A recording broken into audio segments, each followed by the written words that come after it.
क्रांती ज्योतींनी जर त्या काळात शिक्षण किंवा त्यांच्यावर जो अन्याय झाला तो झेलला नसता तर कदाचित माझ्यासारख्या असंख्य मुली आज शिकल्याही नसत्या।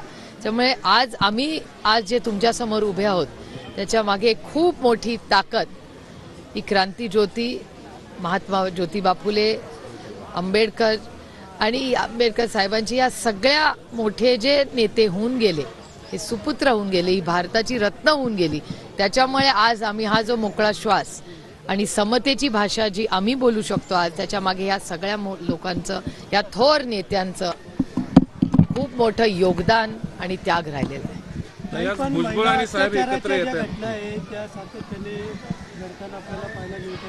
पहिल्या दिवशीच राज्यामध्ये 11 मर्डरच्या घटना। नाही, मी आजच माननीय मुख्यमंत्र्यांना महाराष्ट्राच्या लॉ अँड ऑर्डरवर एक ट्विटही केलेलं आहे आणि मी पत्रही त्यांना लिहिणार आहे, कारण महाराष्ट्राचा लॉ अँड ऑर्डरच्या बाबतीत रोजच कुठली ना कुठली केस, खून अशा फार बातम्या वाढलेल्या आहेत आणि अनेक वेळा ह्याच्या मागचा एक वेगळाही अँगल असतो जो दुर्दैवाने फारशी त्याची समाजात चर्चा होताना मला दिसत नाही, तो म्हणजे इकॉनॉमीचा।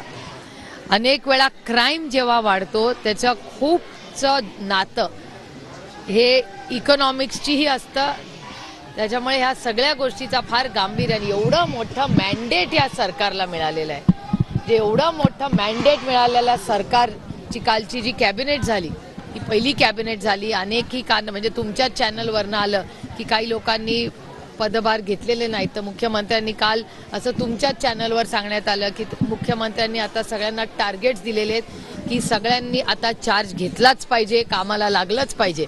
म्हणजे मला आश्चर्य वाटते की 1.5 महिना झाला हो, एवढा मोठा मॅन्डेट ह्या सरकारला मिळालेला आहे, पण जी ॲक्शन मोड ही अपेक्षित होती महाराष्ट्राला, कारण का शेवटी महाराष्ट्राच्या मायबाप जनतेनेच एवढं भरभरून त्यांना मतदान केलेलं आहे, त्याला 5-6 आठवडे झाले, पण ज्या वेगाने म्हणजे मुख्यमंत्री एकटेच ॲक्शन मोडमध्ये दिसतात, माननीय मुख्यमंत्री सोडून बाकी कोणीच या राज्यात ॲक्शन मोडमध्ये मला दिसत नाही। माझी अपेक्षा आहे की 2025मध्ये मुख्यमंत्री तर करतातच ॲक्टिव्हली काम, पण त्यांच्या टीमनीही करावं, त्या सगळ्यांनाच मतं दिली आहेत या राज्याने।